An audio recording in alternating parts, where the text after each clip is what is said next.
Bonjour à vous, chers compagnons à deux et quatre pattes. Aujourd'hui, sujet passionné et controversé, le langage canin.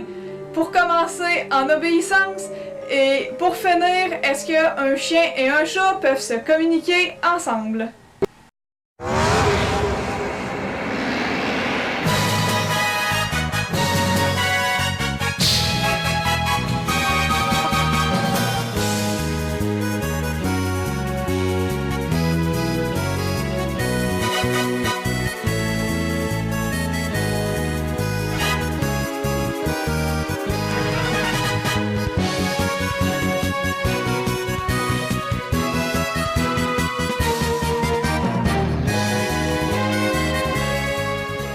Donc pourquoi le langage canin est un sujet délicat?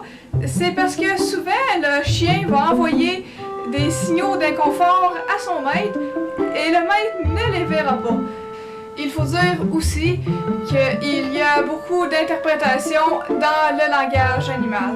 Je vais donc envoyer une petite vidéo d'obéissance à Ryuk et je vais énumérer parmi tant d'autres des signaux que le chien envoie pour dire qu'il est à l'aise ou des signes au contraire qui dit qu'il est inconfortable. Premièrement, la démarche du chien compte beaucoup. Ryuk a une démarche légère et enjouée.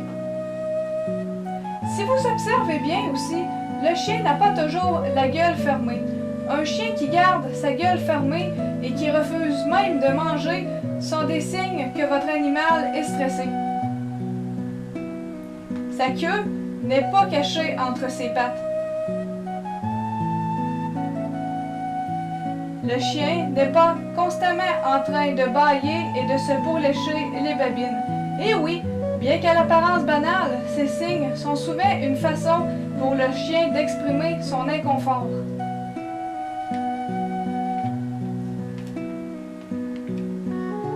Le regard de Ryuk ne détourne pas toujours sans raison de moi.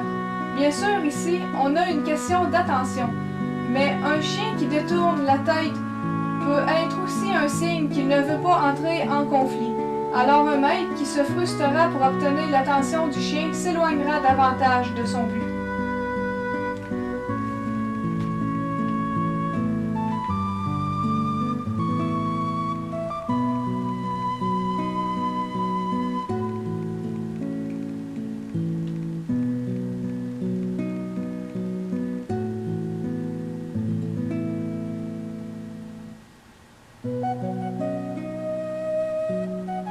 Pendant le rappel, le chien revient à une bonne vitesse.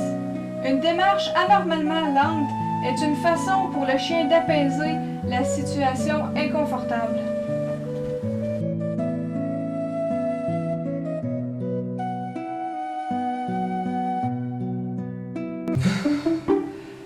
Que dalle! Moi, ce que je désire, c'est que mon chien m'obéisse. À ça, je réponds que si nous voulons que l'animal apprenne le langage humain, je pense que ça ne peut pas nuire qu'on apprenne un minimum le langage animal. Et pour terminer, est-ce qu'un chat et un chien peuvent se parler entre eux? Pour répondre à cette question, je vais vous présenter Léo, mon deuxième chat. Il était un chat errant et lorsque nous l'avons fait rentrer dans la maison pour la première fois, il avait peur de tout. Mais il a fait de grands progrès et de par son attitude, il connaît grandement le langage animal. Parce que ce n'est pas tous les animaux qui comprennent le langage animal. En fait, un animal qui aura été retiré trop tôt de sa mère aura de la difficulté à comprendre le langage animal. Mais ce n'est pas le cas de Ryuk et Léo, alors nous allons pouvoir les observer.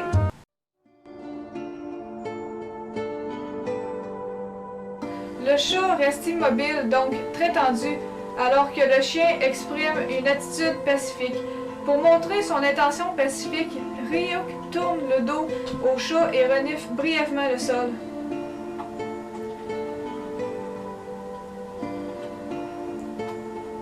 Lorsque Ryuk va revenir vers Léo, l'attention va être encore bien présente, alors Ryuk va détourner brièvement le regard. Mais lorsque le chien va revenir à nouveau vers le chat, Léo n'aura aucune confiance et il le fera savoir en feuillant. Et pour toute réponse, Ryuk se couche. Se coucher est un signe très fort pour éviter les confrontations chez l'animal.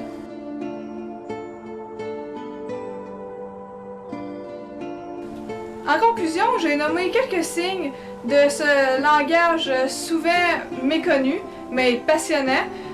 Si ça vous intéresse, parce qu'il y en existe beaucoup plus, des signes, vous pouvez en apprendre davantage.